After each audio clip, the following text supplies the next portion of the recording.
Good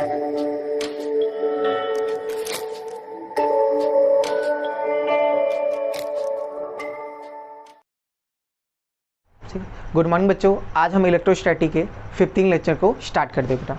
तो अगर हम बात करें लास्ट लेक्चर पे अगर हम बात करें तो लास्ट लेक्चर पे हमने आपको इलेक्ट्रिक फील्ड के बारे में बताया था। किसके बारे में बताया था? Electric field. और मेनली जो हमारा आउटकम्स निकल के आया था, तो मैंने आपको सिंपल सी एक बात बताई थी कि किसी भी पॉइंट पे इलेक्ट्रिक फील्ड निकालने का तरीका क्या होता है बेटा, एक कूलाम के चार्ज पे कितने बेटा, एक कूलाम के चार्ज पे लगने वाले इलेक्ट्रिक फोर्स को ही हम क्या बोलते हैं? Electric field. अगर हमको इलेक्ट्रिक फोर्स आ गया तो इलेक्ट्रिक फील्ड में कोई दिक्कत नहीं होगी बेटा। क्लियर बेटा? हमने आपको बहुत सारे बताया था। हमने कहा जैसे वहाँ पे इक्विलिब्रियम प्रॉब्लम पढ़ते हैं, वैसे यहाँ पर आपसे पूछ सकता है कि वहाँ पर दो चार्ज के केस में आपसे पूछ सकता है, दो चार्ज आपको रख देगा, चाहे वो प्लस प्लस को या प्लस माइनस के, तो आपसे पूछेगा आपको बताओ उनकी भी कहाँ पर इलेक्ट्रिक, आपको वहाँ पॉइंट बताना है या पोजीशन बतानी है जहाँ पर इलेक्ट्रिक फील्ड का मान 0 होगा। तो ये सारे प्रॉब्लम वैसे ही होगा जैसे हमने क्या किए थे बेटा, इक्विलिब्रियम प्रॉब्लम। कौन से प्रॉब्लम किए थे बेटा? Equilibrium problem. वैसे ही ये प्रॉब्लम होगा बेटा, उसमें कोई दिक्कत नहीं होगी बेटा।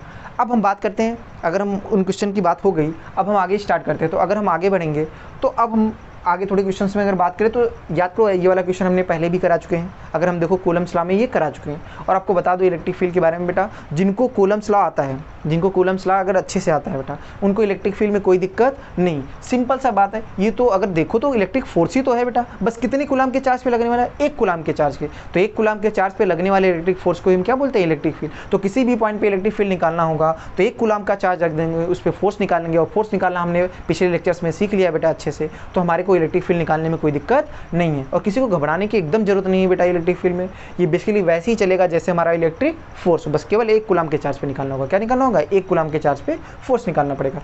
तो अब हम बात करते हैं क्वेश्चन की। तो जैसे हमारा ये क्वेश्चन क्या है बेटा, याद करो ये क्वेश्चन हम पहले भी कर चुके थे। जब यहाँ पी पॉइंट पे हम क्या रखते थे? चार्ज क्यू, और इस रॉड के कारण इस पे हम इलेक्ट्रिक फोर्स निकालते थे। क्या निकालते थे? Electric force. ये इंटीग्रेशन वाला हम लोग का प्रॉब्लम था। तो अब आगे बढ़ते हैं, बात करें इस क्वेश्चन पे। तो आपसे क्वेश्चन में क्या पूछा है? एक रॉड है जिसपे चार्ज क्यू है और जिसकी लेंथ क्या है बेटा? एल है। इस लाइन चार्ज से ए दूरी पर आपके पास एक पॉइंट पी है। अब आपसे क्वेश्चन में पूछा है, आपको बताना है electric field at point P. Electric field at point P. तो इस क्वेश्चन को शॉर्टकट में आप ऐसे लिख सकते हो, ई पी आपको निकालना है। या आप इस क्वेश्चन को पूरे वर्डिंग में लिखना चाहो तो वर्डिंग में आप क्या लिख सकते हो? Find electric field at point P. Clear है बेटा यहाँ तक? ठीक। तो अब बात करते हैं इसके सोल्यूशंस की। किसकी बात करते हैं अब? इसके सोल्यूशंस की। क्लियर है? ठीक है बेटा। तो ये रहा इसका सोल्यूशन बेटा। ठीक है, तो अब सोल्यूशन को आराम समझते हैं बेटा। ठीक है, आप देखिए अगर ध्यान से, तो सबसे पहले हम क्या स्टार्ट करेंगे? सबसे पहले देखो ध्यान से, तो याद करो हमने क्या बताया था ना बेटा कि यहाँ पे एलिमेंट करना पड़ेगा, डायरेक्ट हम इंडिकेट नहीं कर सकते। डायरेक्ट अगर हम चाहें तो इसके कारण इलेक्ट्रिक फील्ड निकाल ले तो निकाल नहीं सकते। क्यों? क्योंकि ये पॉइंट चार्ज नहीं है। अगर पॉइंट चार्ज होता तो हम बोलते थे के क्यू बाई आर स्क्वायर, आराम से इलेक्ट्रिक फील्ड निकाल लेते। लेकिन ध्यान से बताओ, क्या ये पॉइंट चार्ज है कि लाइन चार्ज है? लाइन चार्ज है। तो याद करो इंडिकेशन करना पड़ेगा कि नहीं? याद करो बेटा, पहले भी बता चुके हैं। तो क्या करेंगे, यहाँ से हमने एक्स पे जाके एक छोटा सा एलिमेंट, देखो डी एक्स का कट किया है। एक्स पे जाके हमने यहाँ से एक्स पे जाके एक छोटा सा एलिमेंट डी एक्स कट किया। अब बताओ छोटे से एलिमेंट पे जो छोटा सा चार्ज आएगा, उस छोटे से चार्ज को बोला डी क्यू। ठीक है बेटा। अब यहाँ पे हमने लेमडा डिफाइन कर लिया। क्या डिफाइन कर लिया? लेमडा। याद करो linear charge density, charge per unit length, charge per unit length. बताओ इस रॉड पे कितना चार्ज है? टोटल क्यू चार्ज है, लेंथ कितनी है? एल। तो बताओ लेमडा की वैल्यू कितनी आएगी बेटा? Q by L. अब ध्यान से अगर आप देखो बेटा, यूनिट लेंथ पे कितना चार्ज है? लेमडा। यूनिट लेंथ पे कितना चार्ज है? लेमडा। तो बताओ डी एक्स लेंथ पे कितना चार्ज होगा? जो छोटा सा लेंथ डी एक्स है, उस पर जो छोटा सा चार्ज आ रहा है, उस छोटे से चार्ज को मैं बोला डी क्यू। तो बताओ डी एक्स लेंथ पे कितना चार्ज होगा? Lambda into D Q. क्योंकि यूनिट लेंथ पे चार्ज अगर लेमडा है तो डी एक्स लेंथ पे चार्ज कितना होगा? Lambda into D Q. उस छोटे से चार्ज को मैंने नाम दिया डी क्यू। अब बताओ इस छोटे से चार्ज के कारण यहाँ पे इलेक्ट्रिक फील्ड निकाल सकते हैं कि नहीं? अब याद करो ये डिफरेंशियल छोटा सा पॉइंट चार्ज, तो क्या इसको मैं मान सकता हूँ ये पॉइंट चार्ज की तरह है? तो इसके कारण यहाँ पे हम क्या निकाल सकते हैं? Electric field. अब बताओ इलेक्ट्रिक फील्ड का फॉर्मूला क्या है? बस एक कूलाम पे फोर्स। तो हमने एक कूलाम का चार्ज दिया, फोर्स निकाल लो बेटा। ठीक है बेटा। तो क्या होगा इलेक्ट्रिक फील्ड वैल्यू? के Q1। तो Q1 चार्ज कितना है? लेमडा डी इंटू Q2, तो 1 कूलाम ही है, अपान इनके बीच की डिस्टेंस का होल स्क्वायर। क्लियर है बेटा? अब ध्यान से बताओ, ये प्लस चार्ज है और ये भी प्लस, तो क्या अट्रैक्ट करेगा? रिपेल करेगा। रिपेल करेगा तो इलेक्ट्रिक फील्ड की डायरेक्शन यही होगा। अब बताओ इस छोटे से चार्ज के कारण यहाँ पर जो छोटी सी इलेक्ट्रिक फील्ड है वो आगे की तरफ होगी बेटा। उस छोटी सी इलेक्ट्रिक फील्ड को हमने बोला डी। क्या बोला? डी। अब इस छोटी सी इलेक्ट्रिक फील्ड की वैल्यू डी हमने लिख दिया बेटा, के Q1 Q1 lambda D x into Q21 अपान एक्स स्क्वायर। अब ध्यान से देखो, अब ऐसे बताओ हर एक एलिमेंट के कारण इलेक्ट्रिक फील्ड का यहाँ डायरेक्शन के आगे की तरफ होगा कि नहीं। सोचो इसके कारण भी, इस वाले कारण भी प्लस चार्ज है, रिपेल करेगा कि नहीं बेटा। सोचो जितने भी इस पे प्लस चार्ज होंगे सब इस एक कूलम को क्या करेंगे, रिपेल करेंगे, तो सबके कारण इलेक्ट्रिक फील्ड के आगे की तरफ होगा। तो बताओ हर एक एलिमेंट के कारण इलेक्ट्रिक फील्ड का डायरेक्शन क्या सेम है कि अलग अलग है, सेम है। तो फिर क्या करना पड़ेगा, अगर टोटल इलेक्ट्रिक फील्ड निकालना है तो इनको क्या करना पड़ेगा, डायरेक्ट जोड़ना पड़ेगा। क्या करेंगे, डायरेक्ट। तो मैंने आपको बता दिया था अगर हर एक एलिमेंट के कारण इलेक्ट्रिक फील्ड का डायरेक्शन सेम है तो डायरेक्ट जोड़ते हैं कि तोड़ के जोड़ते हैं, तो डायरेक्ट जोड़ते हैं। कैसे जोड़ते हैं बेटा, तो डायरेक्ट। तो इसलिए इससे हमने डायरेक्ट, अब जोड़ने का काम कौन करता है बेटा, इंटीग्रेशन। तो इसको हमने डायरेक्ट क्या कर दिया बेटा, इंटीग्रेट कर दिया। क्या कर दिया, डायरेक्ट इंटीग्रेट कर दिया। तो ध्यान से अगर आप देखो तो के लेमडा क्या हो गया बेटा, K lambda A plus L. अब देखो के लेमडा आ गया। अब इसको, अब सोचो यहाँ पे वेरिएबल केवल एक्स है तो हमने इसको इंटीग्रेट कर दिया। क्या कर दिया, यहाँ पे इंटीग्रेट कर दिया। अब ये रही आपकी लोअर लिमिट और ये रहा बेटा आपका अपर लिमिट। लिमिट लगाते वक्त ध्यान रखो, रॉड स्टार्ट यहाँ से हो रहा है, सबसे पास वाला एलिमेंट यहाँ पे मिलेगा कि नहीं बेटा, तो उसकी यहाँ से दूरी कितनी होगी, ए। इसका मतलब एक्स की सबसे लोअर वैल्यू कितनी है, ए।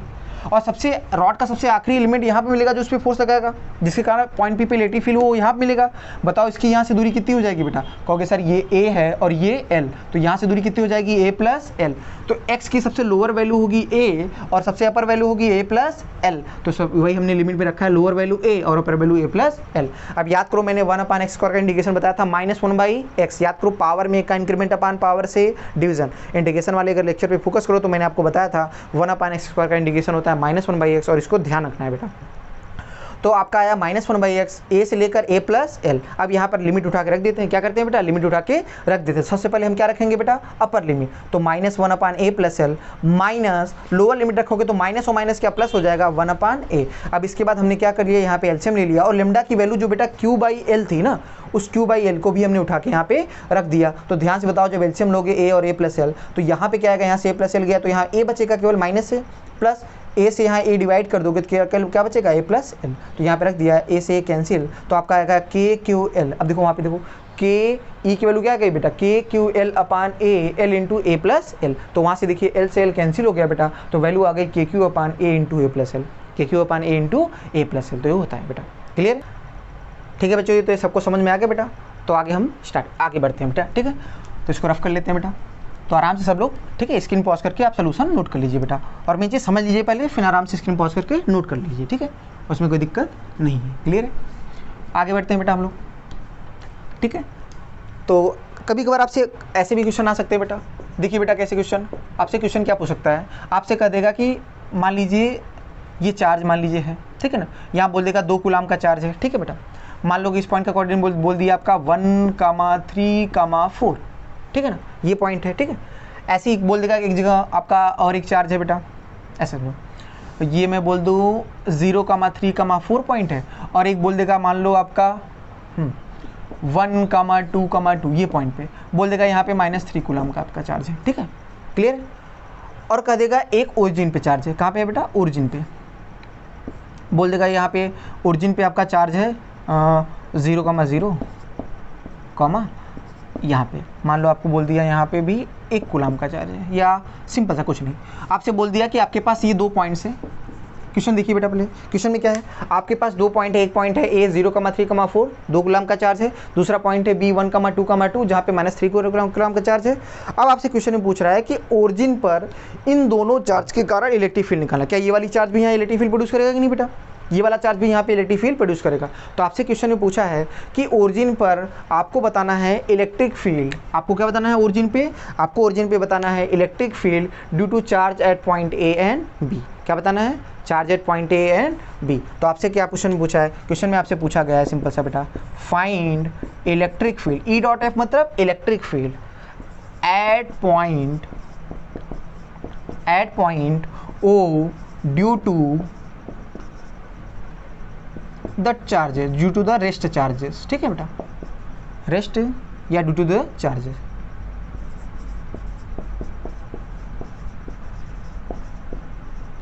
रेस्ट लिखने जो है चार्जेस लिखने ज़्यादा अच्छा रहेगा, ड्यू टू द चार्जेस, ठीक है। तो इन चार्जेस के कारण आपको क्या बताना है बेटा, इन चार्जेस के कारण आपको बताना है ओरिजिन पर इलेक्ट्रिक फील्ड। क्या बताना है, ओरिजिन पे इलेक्ट्रिक फील्ड। क्वेश्चन नोट कर लीजिए बेटा सब लोग, ठीक है। तो बच्चों अगर इस क्वेश्चन की हम बात करें तो हमको क्या निकालना था बेटा, ओरिजिन पे क्या निकालना था, इलेक्ट्रिक फील्ड। क्या निकालना था, ओरिजिन पे इलेक्ट्रिक फील्ड। तो बताओ किसी भी पॉइंट पे इलेक्ट्रिक फील्ड निकालने के लिए हमने आपको बताया था कि वहाँ पर 1 कूलम का चार्ज रख दें और उस पर क्या निकाल लेते हैं, फोर्स, इलेक्ट्रिक फोर्स, वही क्या देगा, इलेक्ट्रिक फील्ड। क्या देगा, इलेक्ट्रिक फील्ड। तो बताओ अगर ओ पॉइंट पे मुझे इलेक्ट्रिक फील्ड निकालना था तो मैंने क्या किया बेटा, सिंपल सा, ओ पॉइंट पे इलेक्ट्रिक फील्ड, ओ पॉइंट पे electric field due to point A, due to charge at point A, plus O point पे electric field due to charge at point B.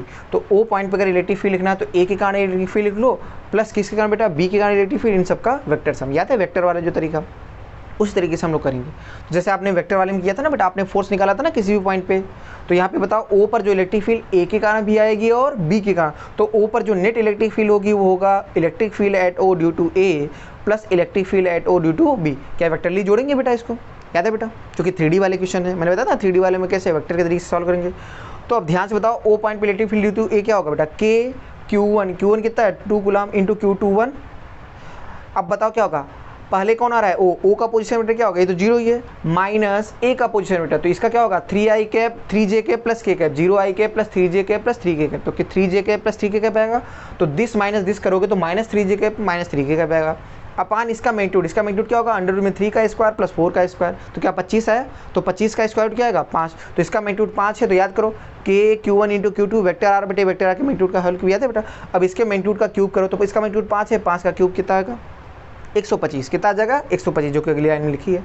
अब प्लस आपका दूसरे पे अगर focus करो बेटा तो वहाँ पर भी हमने बी के कारण ए पर हमने क्या, बी के कारण जो ओ पर इलेक्ट्रिक फील्ड आ रही है वो लिखा है, ये दूसरी वाली, ठीक है। यहाँ पे तो क्या लिखा है, के Q1, देखो हमने कहा था ना चार्ज को वेक्टर फॉर्म में, चार्ज को किसके साथ रखते हैं बेटा, साइन के साथ, किसके साथ रखते हैं, साइन के साथ। तो देखो ध्यान से के Q1, ठीक है, इंटू Q2 क्या है 1 कूलम, ठीक है। अब पहले कौन आ रहा है, ओ का पोजीशन वेक्टर माइनस बी का position vector, this minus this करोगे तो आपका आएगा minus I cap minus 2j cap minus 2k cap, दिख रहा है बेटा, minus I cap minus 2j cap minus 2k cap. अपान इसका मैग्नीट्यूड कितना होगा 3 का क्यूब, क्या कर देंगे 3 का क्यूब। यहाँ तक सही बेटा। अब ध्यान से अब देखो, इसके बाद बेसिकली हम ये के आपका जाना हो 9 इंटू 10⁻9, हमने इसको के लिखा है बेटा, ठीक है। अब इसके बाद बेसिकली सॉल्विंग है, क्या करनी है, सॉल्विंग। तो थोड़ा मैंने 125 लिख दिया और यहाँ पे 3 की पावर, अब देखो ये माइनस और एक उसका माइनस मिलकर कैंसिल आउट कर दिए और 3 से हमने मल्टीप्लाई कर दिया, तो 3i cap plus 6j cap plus 6k cap होगा और ये के आपका कैपिटल के है अपान 3 की पावर 3 27। तो मैंने क्या किया, कैपिटल के को कॉमन ले लिया और फिर नहीं आपको। अब इसके बाद सिंपल सा आप क्या करना, आई वाले को जोड़, आई और आई वाला तो आपको 3/27 ही आएगा और जे वाले को आप एक साथ जोड़ लेंगे बेटा। थोड़ा सा अगर बात करें तो यहाँ पे बेटा 125 होगा, यहाँ पे थोड़ा सही कर लेते हैं बेटा, ये तो 27 ही होगा बेटा और ये 125 है, कितना है बेटा, ये इसको सही लिख लेते हैं बेटा, ठीक है ना, हाँ एकदम। तो यहाँ पे क्या आएगा बेटा 6j cap plus 8k cap upon 125, clear है। तो आप आई वाला क्या होगा 3i कैप अपान 27, जे वाले आप एक साथ ऐड कर लीजिएगा बेटा, ऐसे ही के वाले ऐड के फाइनली हमारा आंसर आ गया। चाहो तो के की वैल्यू रख के गुणा भाग भी कर सकते हो, आप चाहे यहीं लिख के छोड़ दो। तो ये बेसिकली आपका क्या है बेटा, आंसर है, क्लियर है, ठीक। तो आप थोड़ा सा और सिंप्लीफाई कर लेना बेटा, बेसिक सा कैलकुलेशन ही है, ठीक है बेटा। तो इस तरह से ये क्वेश्चन आप क्या करेंगे, सॉल्व कर लेंगे। अब ठीक है, अब आगे हम करते हैं बेटा। तो आगे अगर हम बात करें बेटा तो इस तरह के क्वेश्चन भी हम लोगों ने बेसिकली देख लिया कि वेक्टर फॉर्म वाले कैसे बेटा, वेक्टर फॉर्म वाले कैसे करते हैं बेटा, तो ये वाले भी हमारे हो जाएंगे बेटा, ठीक है। तो आगे हम बात करते हैं बेटा, ठीक है। अब आगे हम बात करते हैं, तो आगे बढ़ते हैं बेटा हम लोग, ठीक है। तो आगे अगर हम बात करें तो इस तरह के हमने क्वेश्चन भी देख लिया बेटा, वेक्टर फॉर्म वाले भी क्वेश्चन हम लोग ने देख लिया। अब अगर करते हैं तो अब हम बात करते हैं डेरिवेशन की, कुछ क्या बात करते हैं बेटा, डेरिवेशन की। जो चूँकि प्रॉब्लम सारे हम लोग ने इस तरह के जितने भी प्रॉब्लम थे बेसिकली हम लोग बेसिक प्रॉब्लम्स हमने वेक्टर फॉर्म वाले भी प्रॉब्लम देख लिए बेटा। हम लोगों ने आपको इक्विलिब्रियम प्रॉब्लम भी आपको बता दें, जैसे इक्विलिब्रियम वाले वहाँ प्रॉब्लम थे, वैसे यहाँ पे जहाँ कहाँ पे इलेक्ट्रिक फील्ड जीरो होगा ऐसे प्रॉब्लम भी हम लोगों ने देख लिए हैं। अब आगे हम बात करते हैं, अब हम बात करते हैं इलेक्ट्रिक फील्ड की डेरिवेशन की, ठीक है। अब कुछ आपके डेरिवेशंस आएंगे जो एग्जाम के पॉइंट ऑफ व्यू से भी बहुत इंपॉर्टेंट है बेटा। अब उन डेरिवेशंस की हम लोग बात करेंगे। तो सबसे पहला डेरिवेशन है, ठीक है, तो सबसे पहला डेरिवेशन है इलेक्ट्रिक फील्ड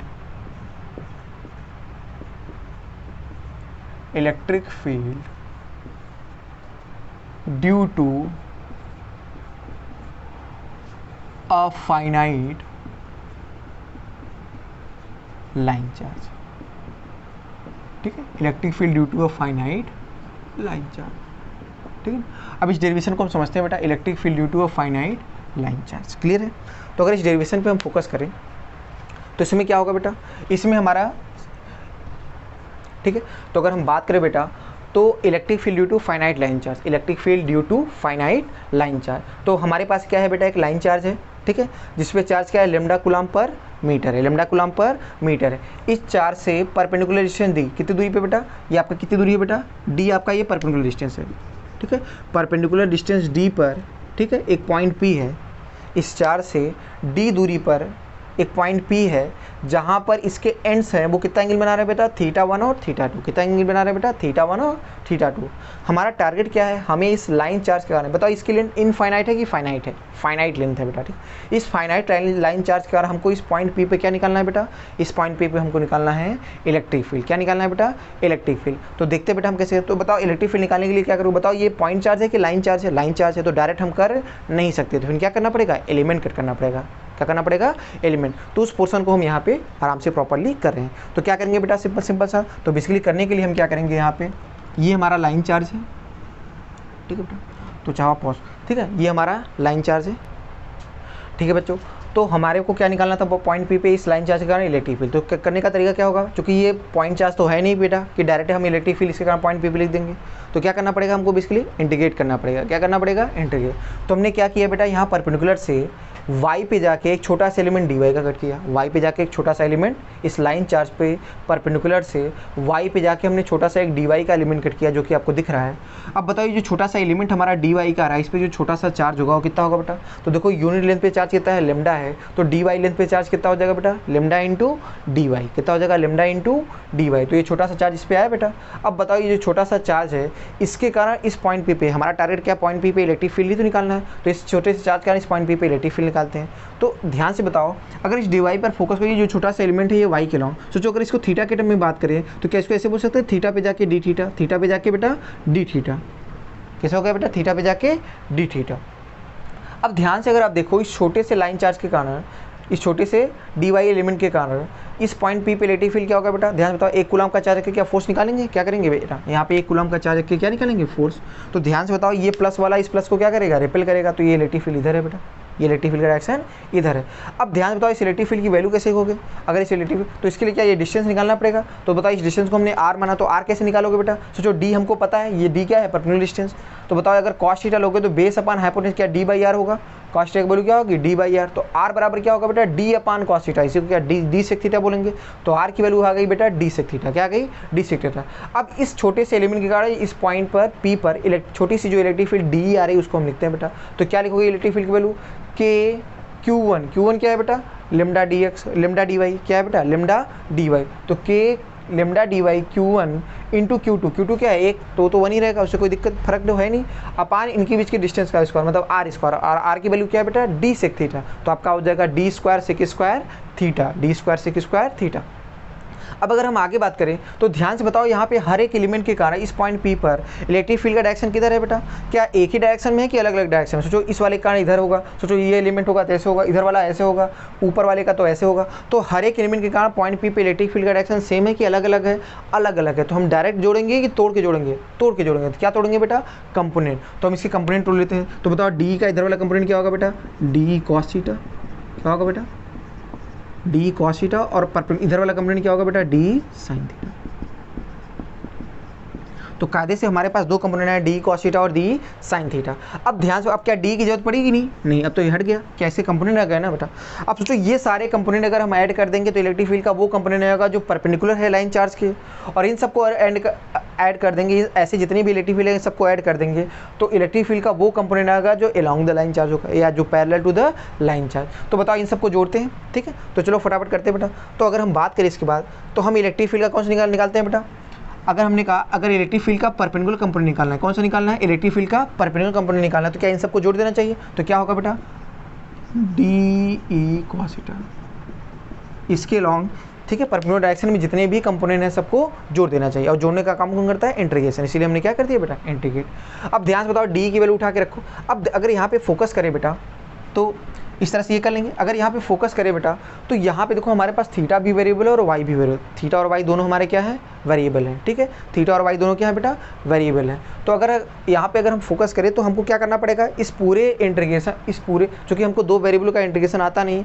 तो इस पूरे इंटीग्रेशन को हमको किसमें करना होगा, केवल एक वेरिएबल में लाना पड़ेगा। तो यहाँ से क्या करेंगे बेटा, वाई की वैल्यू को हम क्या कर देंगे बेटा, हम y को क्या करेंगे, थीटा के टर्म में लिख देंगे। किसके टर्म में लिख देंगे, y को थीटा के टर्म में। तो यहाँ से अगर बेसिकली हम देखेंगे तो क्या लेंगे बेटा, सोचो y और थीटा में कोई रिलेशन आ सकता है, तो सोचो अगर इस ट्रायंगल पर अगर फोकस करो, अगर मैं tan थीटा लूँ, क्या ले लूँ बेटा, तो tan थीटा होगा y बाई डी, क्या आ जाएगा, y बाई डी। तो थोड़ा सा, तो इस वाले को थोड़ा सा हम बाद में लिखते हैं बेटा, पहले उसको हम अच्छे से थीटा के टर्म मिलाते हैं। तो ध्यान से अगर आप देखो तो tan थीटा को आप क्या लिख सकते हो, tan थीटा बराबर आपका होगा बेटा y बाई डी।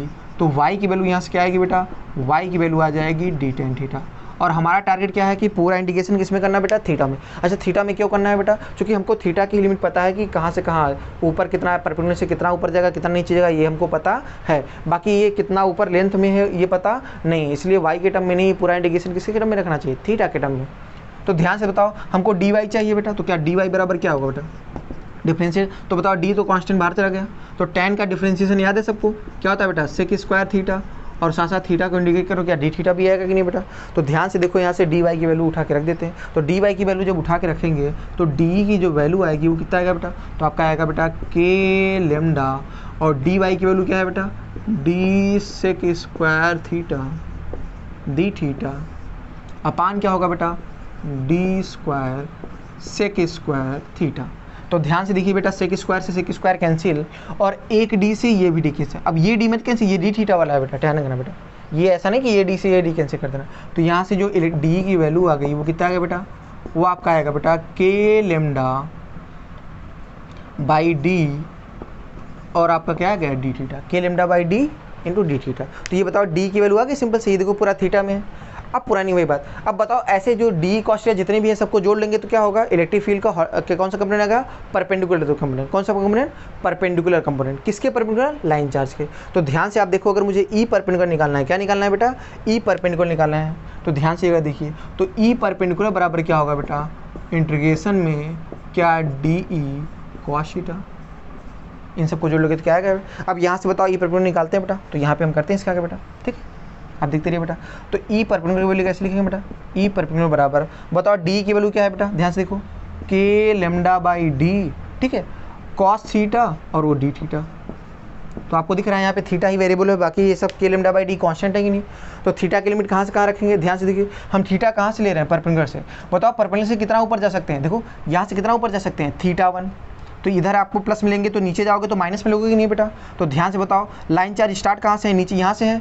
तो यहाँ से कितना नीचे जाना पड़ेगा, थीटा, मतलब माइनस थीटा 2 से प्लस थीटा 1। इधर जाओगे तो प्लस लोगे, अगर आप ऊपर जा रहे हो, अगर क्लॉकवाइज अगर जा रहे हैं तो प्लस में लोगे, तो एंटी क्लॉकवाइज को माइनस में। तो अगर लिमिट रखना होगा तो बताओ, ऊपर थीटा 1 जा सकते हो, तो नीचे कितना, थीटा 2। तो ध्यान, इधर जाओगे तो एंगल को माइनस में लिखोगे, तो लिमिट क्या होगी बेटा, माइनस थीटा 2 से प्लस थीटा 1, माइनस थीटा 2 से प्लस थीटा 1। तो फटाफट लिखेंगे बेटा, माइनस थीटा 2 से प्लस थीटा 1। तो चलो फटाफट जो कांस्टेंट है उसको बाहर कर लेते हैं बेटा। कांस्टेंट क्या है बेटा, K lambda by D, constant बाहर कर लेते हैं। तो इंटीग्रेशन अंदर केवल बचेगा माइनस थीटा 2 से theta 1 cos theta T theta. तो कॉस का इंटीग्रेशन क्या होता है बेटा, साइन। क्या होता है बेटा, साइन। तो आपका आएगा के लेमडा बाई डी, कॉस का इंटीग्रेशन होगा बेटा साइन थीटा माइनस थीटा 2 से थीटा। तो अगर वैल्यू हम उठा के रखें तो क्या आएगा बेटा, यहाँ से आएगा बेटा के लेमडा बाई डी, ठीक है। पहले अपनी लिमिट देखो तो क्या होगा बेटा, साइन थीटा 1 माइनस, अब लोअर रखोगे साइन ऑफ माइनस थीटा 2। ध्यान से देखो बेटा, लोअर जब रखोगे साइन ऑफ माइनस है, और हम जानते हैं साइन ऑफ माइनस थीटा क्या होता है, माइनस साइन थीटा। तो माइनस और माइनस मिलकर क्या हो जाएगा, प्लस। हमने एक बार में ही लिख लिया है बेटा, ठीक है, इस स्टेप को एक बार में ही लिख लिया। अगर किसी को थोड़ी सी भी दिक्कत हो तो आराम से स्टेप बाय स्टेप कर लीजिए, ठीक है ना बेटा। तो ये आपका इलेक्ट्रिक फील्ड का परपेंडिकुलर कंपोनेंट आ गया, ठीक है ना बेटा। तो आपका ये ई परपेंडिकुलर आ गया। इस तरह से हम क्या निकालेंगे बेटा, ये हो गया बेटा। अब हम बात करेंगे ई पैरेलल, किसी बात करेंगे बेटा, ई पैरेलल। तो इलेक्ट्रिक फील्ड का पैरेलल कंपोनेंट निकालते हैं बेटा। तो स्टेप ध्यान रखिए, देखते रहिए बेटा कैसे कैसे लिखा जा रहा है। तो ई पैरेलल निकालने के लिए हम क्या करेंगे बेटा, इलेक्ट्रिक फील्ड का पैरेलल कंपोनेंट, ठीक है। तो ई पैरेलल निकालने के लिए ध्यान से देखो तो क्या करोगे बेटा, सोचो इलेक्ट्रिक फील्ड के लॉन्ग कंपोनेंट ये वाला है ना, डी साइन थीटा। तो जितने भी डी साइन थीटा है सबको जोड़ लो तो ई पैरेलल आएगा। और जोड़ने का काम कौन करता है, इंटीग्रेशन। अब ध्यान से बताओ डी क्या है बेटा, डी आपका वो आपका देख लो डी की वैल्यू है बेटा K lambda by D into D theta, तो के लेमडा बाई डी कॉन्स्टेंट होगा वो तो बाहर ही चला जाएगा बेटा। तो कहोगे सर के लेमडा बाई डी जब उठा के रखेंगे तो के लेमडा बाई डी कॉन्स्टेंट होगा बाहर चला जाएगा, इंटीग्रेशन अंदर केवल क्या बचेगा बेटा साइन थीटा डी थीटा, क्या बचेगा साइन थीटा डी थीटा। अब लिमिट रखते हैं बेटा, क्या करेंगे यहाँ पे लिमिट रखेंगे, तो लिमिट वही सेम होगा बेटा माइनस थीटा 2 से प्लस थीटा 1, सेम लिमिट, ठीक है बेटा, क्योंकि थीटा ही वेरिएबल है बेटा यहाँ पे, तो माइनस थीटा 2 से प्लस। और मैंने आपको बताया था पहचान बताने के लिए कौन सा वेरिएबल है, तो जिसके पहले डी लगा होता है वही आपका वेरिएबल होता है, ठीक है बेटा। तो अब ये बताओ साइन का इंडिकेशन क्या होता है बेटा माइनस कॉस, क्या होता है बेटा माइनस कॉस, तो के लेमडा बाई डी साइन का इंडिकेशन होगा बेटा माइनस कॉस, ठीक है। अब लिमिट उठा के रख देते हैं माइनस थीटा 2 से प्लस थीटा 1, तो चलो फटाफट उठा के रखते हैं बेटा।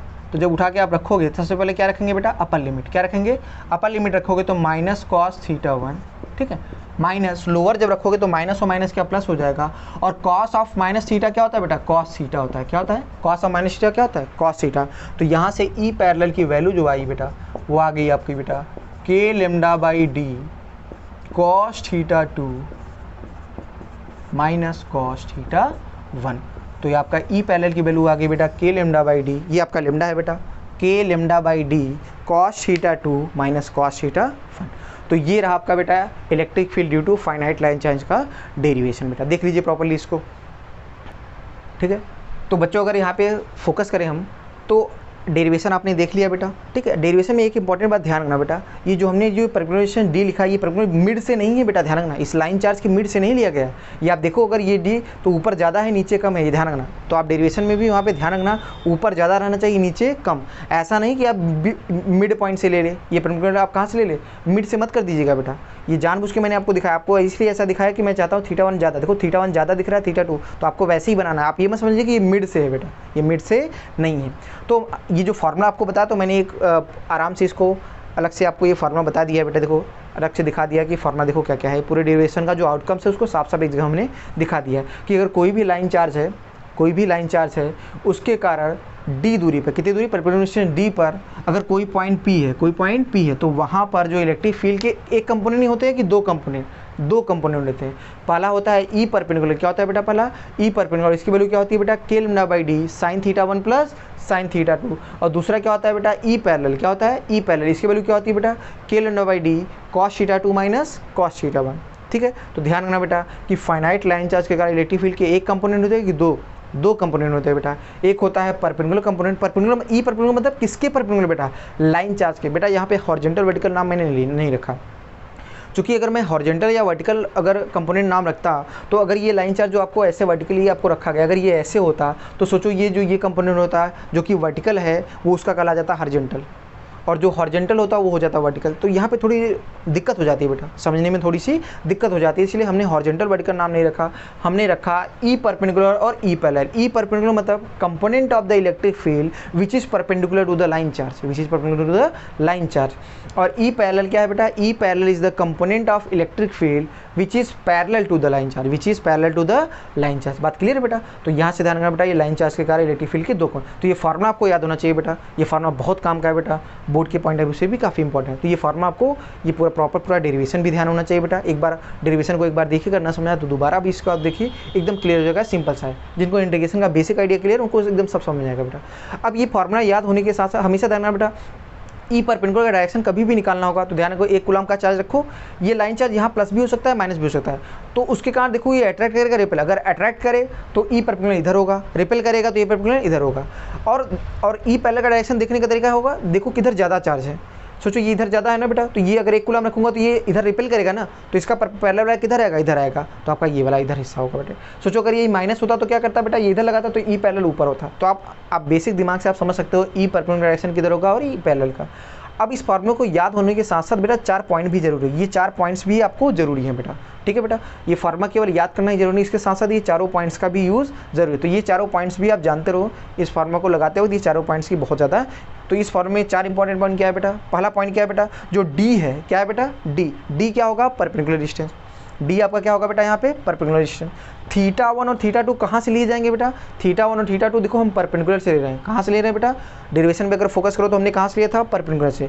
बताओ दोनों सेम सेंस में थे कि अपोजिट सेंस में, अपोजिट। सोचो एक परपेंडिकुलर से अगर हमने इधर लिया क्लॉकवाइज तो दूसरा एंटी क्लॉकवाइज। तो ध्यान रखना θ1 और θ2 सेम सेंस में होंगे कि अपोजिट सेंस में, दोनों क्या होगा अपोजिट सेंस में ले जाएगा। और चौथा पॉइंट होगा θ1 θ2 में कौन सा बड़ा है बेटा, θ1 बड़ा है। तो ये 4 पॉइंट आपको जरूरी है। पहला पॉइंट क्या होगा, D is the perpendicular distance, D क्या होगा, D is the perpendicular distance. दूसरा क्या होगा बेटा, θ1 θ2 should be taken from the perpendicular, कहाँ से लिए जाएंगे बेटा, परपेंडिकुलर से।